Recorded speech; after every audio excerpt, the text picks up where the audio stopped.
This video is sponsored by Card Kingdom. If you click on the link in the description below, it'll take you to their store and they'll know I sent you there. From Innistrad to Shadowmoor, what spooky top 10 does Nitsuhone have in store?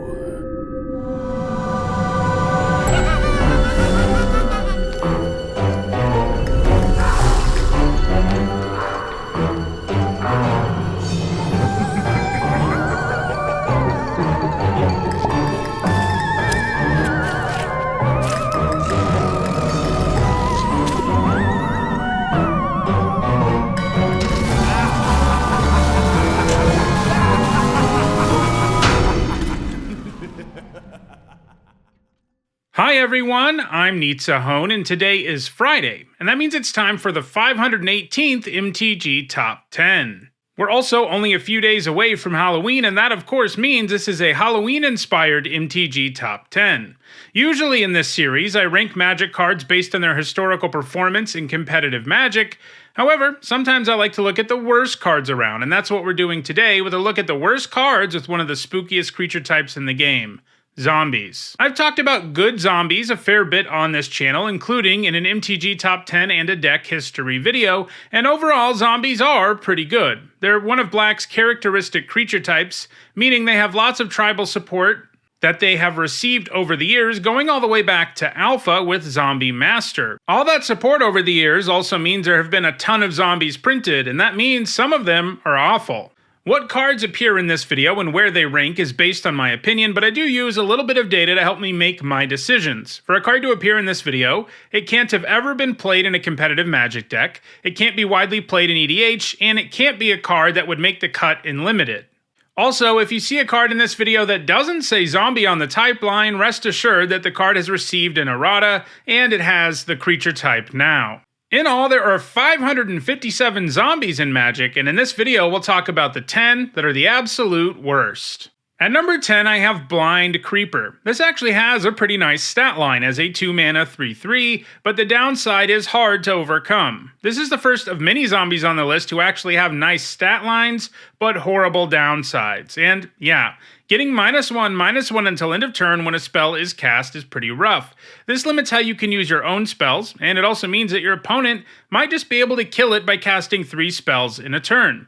That's not really something you want to be handing to your opponent for free. Even if they can't kill it outright, they can cast a spell or two to make it an awful blocker or attacker. And sure, if both players are only ever casting 1 spell a turn, this isn't terrible, but the fact your opponent can give it -1/-1 at instant speed also means it can get wrecked in combat. It's just hard to line this up consistently so that it isn't regularly undersized, meaning the impressive stat line doesn't really matter. At number 9, it is Murk Dwellers. A 4-mana 2/2 is pretty awful, and the only upside this offers is that if it goes unblocked, it gets +2/+0. So, let's take a step back and imagine that the Dwellers were always a 4/2. Yeah, that would be a pretty bad vanilla creature, and this is worse than that, since it's only a 4/2 in a very specific situation.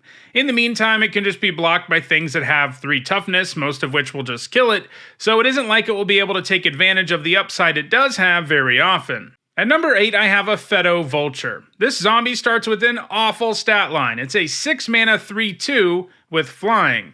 And a card like that has to do something pretty impressive to be worth playing, and a Feddo Vulture just doesn't get there. The Vulture has an ability that people often overrate. It can put a card from your graveyard on top of your library. In particular, it has to be a zombie, and while tribal payoffs are always nice to have around, putting a zombie from your graveyard on top of your library isn't actually very good. The mistake people often make is that they think of this as drawing a card, but it actually gives you card selection, which is substantially weaker.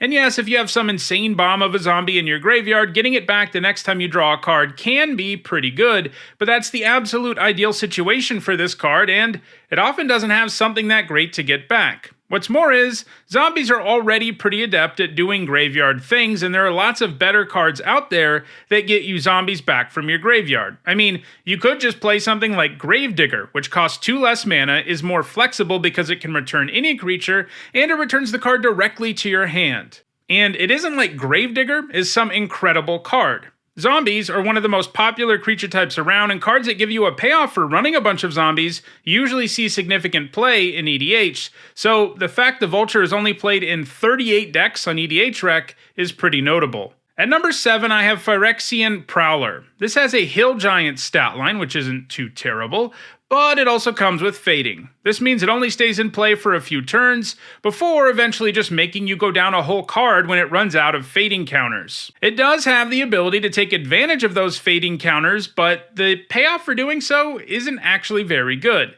It can give itself +1/+1 for each fading counter you remove, so the turn after you play it, you can buff it to a 6/6 or something, but that also accelerates how quickly it is going to go to the graveyard, and a one-turn stat boost isn't really worth that. At number 6, it is Balduvian Fallen. The Fallen has a lot of parallels with Phyrexian Prowler. Both of them have decent stat lines and come with the downside that it can sort of turn into upside.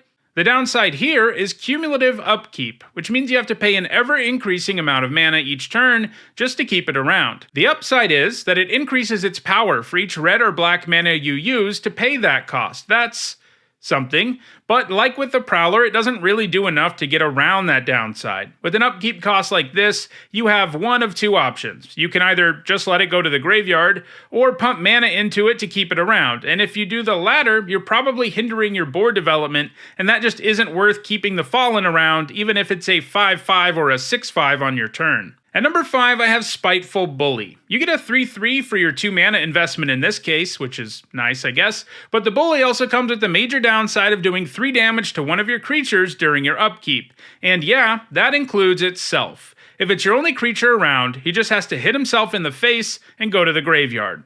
While a 3/3 for 2 is a nice rate, the downside here is just too much. You have to make sure you have creatures with 4 or more toughness or indestructibility, or something around that won't die to the effect, and that's a lot to ask, and takes away from the advantage a 2 mana 3/3 would give you anyway, since it effectively needs you to have some sort of board state or it just kills itself.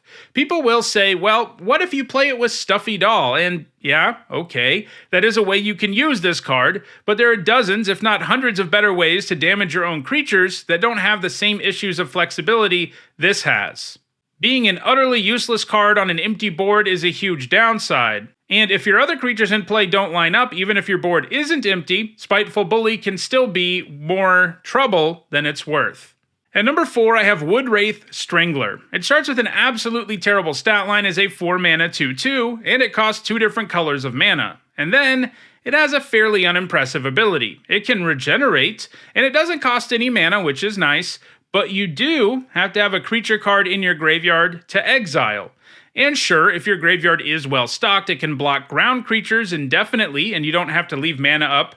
But is blocking with a 2/2 over and over again really worth the mana to cast this and the cards in your graveyard? No. There are so many better ways you could be using your graveyard as a resource to keep a 2/2 around, and there's a lot more you could be getting for your 4 mana investment. At number 3, it is Reclusive White. This is another zombie that actually has a decent stat line. It's a 4 mana 4/4, but the downside is just too much. You have to sacrifice it during your upkeep if you control any other non-land permanents, so your options are, you don't play any other non-land permanents and hold on to this 4/4, or you just send it to the graveyard. Neither of those options are good. A 4/4 isn't going to be able to carry the game on its own, but that's what it wants you to do. So you're better off just not playing it at all.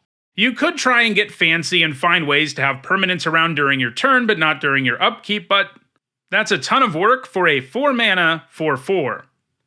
At number 2, I have Mindless Null. I bet many of you thought this would be number 1, and it almost was, but obviously, I do think there is one zombie even worse. Anyway, the Null is a 3 mana 2/2 with downside.